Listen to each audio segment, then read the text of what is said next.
মিলে ধানের শীষ, তাই না? আমাদের কিছু একটা পাশের একটা দল আছে, ঘরে ঘরে প্রত্যেকটা বাড়িতে বাড়িতে ধানের মানে জান্নাতের টিকিট বেচছে। এই জান্নাতের টিকিট যেন আমরা না শুনি। জান্নাত কাউরের বাপের নয়, জান্নাত আল্লাহর।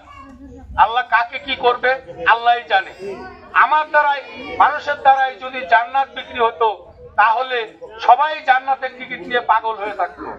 আমরা জান্নাতের দিকে যাচ্ছি না। আমরা সামনে ভোট আছে, এই ভোট শরীফ সাহেবের হাতকে শক্ত করার জন্য আমাদের ধানের শীষের ভোটের দরকার আছে। ধানের শীষ ভোট দিয়ে আমরা জয়যুক্ত করে শরীফ সাহেবকে আমার এই গোদাগাড়ি তানোরের এমপি হিসেবে দেখতে চাই। কি বলেন আপনারা, তাই না? আমাদের মার্কা কি? আবার কি? তারেক জিয়া, খালেদা জিয়া, শরীফ জিয়া। এই বলে আমার বক্তব্য শেষ করছি। খোদা হাফেজ। বাংলাদেশ জিন্দাবাদ।